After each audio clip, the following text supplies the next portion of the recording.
you really don't come into yourself. I don't think you're about 25 years old. And you know, and you're exactly right. Yeah, you're not you're into exactly yourself right. when you're 12 and 14 wearing those short little cutoff pants, you know, and walking around showing off those little cute buns. Yes. Okay, that's going to get you one thing, a baby. Yes, yes, and a whole bunch of heartbreak. And a whole bunch of heartbreak. With or without the baby. It's just going to be a whole headache world. I mean, the parents still are losing control of their children. Yeah. Yes. Do you agree with that? Yeah, They're losing control of their children. I do. And you know, in preparing for our conversation today, one thing that really stood out to me, going along with what you're saying about parents losing control of their children, we are, you know, I'm saying we as parents because I consider myself a parent even though I have no kids biologically, but we as parents and we as guardians and youth workers, we're also outsourcing the raising of our children. And so on average, kids in America, across the board, white, black, or whatever, they watch on average 4 hours a day on TV. But once you get to minority families, low-income minority families, that number elevates to about 7 to 10 hours. And so, with that being said, I understand that life calls and work calls but we're calling too much on TV to babysit our kids, other people to babysit our kids, and we are outsourcing their development. And so thus when they get to the teenage years and when they get to young adulthood and they start making disastrous decisions, parents are up in arms like, what did I do? Well, one thing that you may not have done was to be present and to be active in your child's life and and to be the parent that you were called to be when having that baby. But I'll tell you the biggest thing, and I'm really PO'd about it, the computers, the telephones, they can get anything they want. They go on Twitter, and these kids are really getting into trouble. Yeah.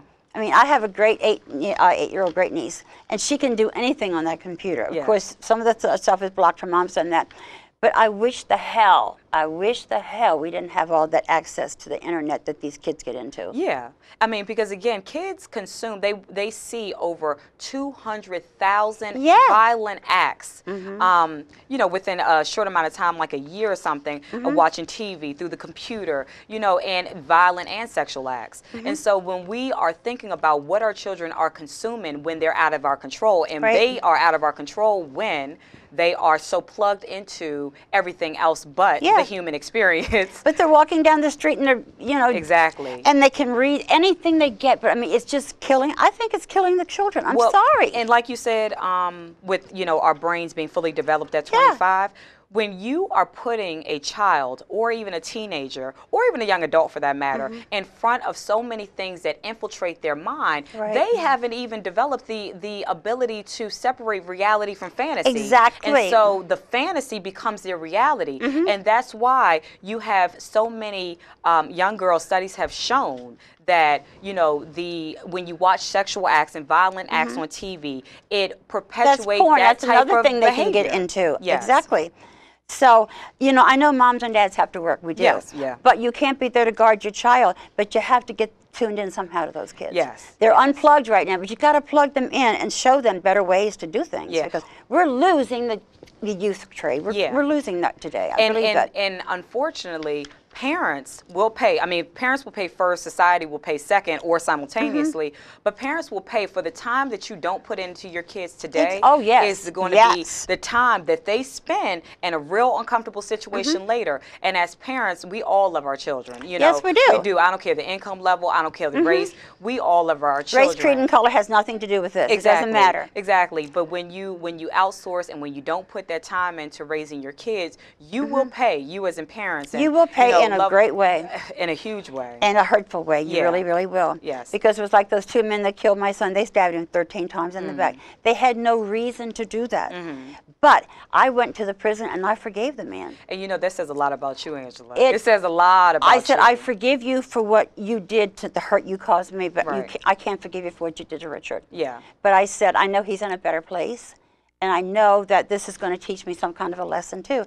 And probably about 3 or 4 weeks later, I started in the prison system. I had a hard time getting in there, but when I once got in, they don't want me to leave. And it's a wonderful thing. It's about your life, your choices, your responsibility, your anger, and how to be forgiving. And I learned that the hard way. But I've worked with thousands of kids. I would have to say at least thousands. That's great. And there's more to be done. I want to get rid of the computers. I want the cell phones to go away. Well, we definitely have to get back in touch with the human side. Because, I mean, it's interesting because with the with the younger generations and with the my generation. I'm 28, so even with my generation, a lot of studies have shown that we're very technologically savvy, but we lack a lot of communication skills. We lack a level of professionalism. We lack our ability to just present ourselves in the work world. And it's going to be interesting because in years to come, schools are really going to need to come in to just teach kids explicitly how to be human again. Yes, how and to relate that's to going one to be another. hard. It's going to be awfully hard. Yeah, and that's one big challenge that a lot of teachers have now. Trying to teach kids the basics. And a lot of times I know teachers, I truthfully did also get very frustrated because, we constantly leave saying, how could you not know this? And we're not even talking about physics. We're talking about how could you not know how, the importance of looking somebody in the eye when you're talking to them, or shaking somebody's hand, or not bashing them when they say a comment that is unfamiliar to you. See a girl a little bit overweight. Oh, you got a great booty. Yeah. Yeah. Yes. See, and these things offend girls. That causes the diets. That causes the overeating. Yes. That causes the babies. That causes the fighting. It causes a lot of pain, Milan. And I'm tired of it. I know you and I, maybe together, we couldn't get out there and save a whole bunch.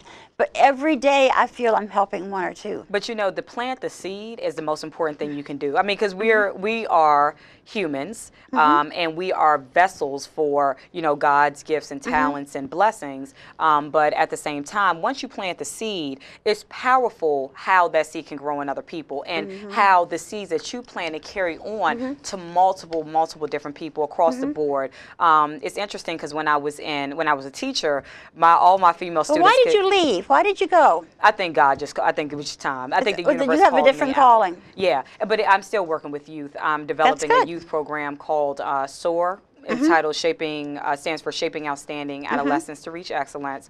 So I'm developing a youth program, and I'm thankful for that experience in teaching because I'm now able to use that to better expand yourself and go to and expand my role. Instead of affecting 20 kids on a yearly basis, I'm now able to reach hundreds of them. So I really am using that experience to the benefit of the youth and to my professional benefit to go farther so I can reach more children. Because Department of Mental Health gave me a huge award for teaching girls not only how to change them, but we bring the moms in. So the two of them can relate, because the girls are jealous because mom has a husband. Well, because she's got a guy and she's got a nice house. Why can't I have the same thing? But she had to realize you're too young. Yeah. And if you keep running the way you are, doing drugs, having unsafe sex, HIV is prevalent. You must learn that if you want something, you've got to work for it in a positive way, not negativity. Yeah, yeah. And I mean, we met. I don't even remember meeting you at the thing we went to because there were so many people there that day. But I have good vibrations because I have come up with the plan that changes a child around, and it works. And they do it.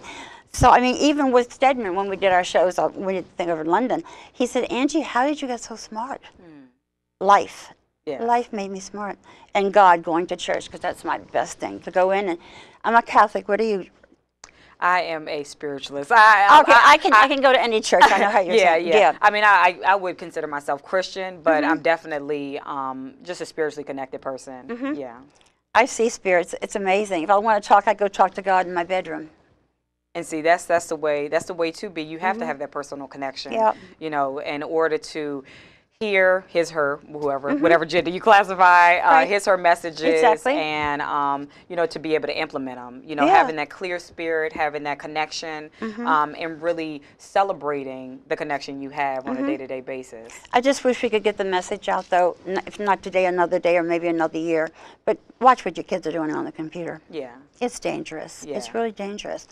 Yes, it is. What do you think we can do, though? Do you think boys have more problems with things that we're talking about today, or girls? Which one do you think pays the hardest price? I just think it's a human issue. It is a human issue. I do. And I'm not sure whether one group has more of the issue than others. I will say, and this is just based on my own perspective and experience, is that females, I think, have a lot more outlets.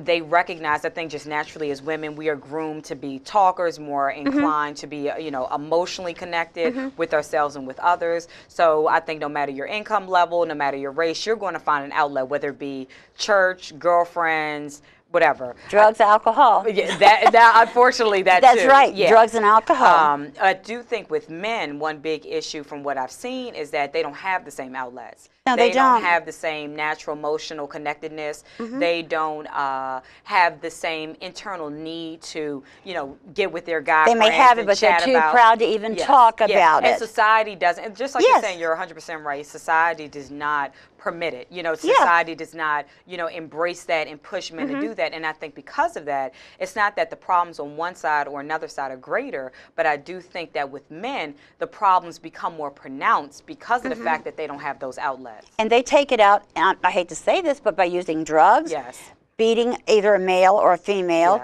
robbery, killing. So, I mean, it's awful that we have a messed up world. Don't you think it's messed up? Yes. Okay. It is. I mean, and it's always been. It's just. We're just noticing it now. Exactly. Exactly. I mean, we're just now broadcasting it more now. Yes, and we're talking about it more because we're not afraid to. I mean, if you can't talk what you feel and help what you feel, then what the hell are you doing here? Yes. I agree. Why are you here? You only have one time to live. You have one time to go around, girl, and you better make do with it. Exactly. Exactly, you do. Make it the best experience yet. Yeah, and if you can do it through helping young people, oh my God, that's a gift. Yes. And there's not too many people that can really have that gift. Yeah, I love young people. I much I prefer do too. working with young people than adults. And a girl can tell by looking in your face. I always believe the eyes goes with the soul. Yes.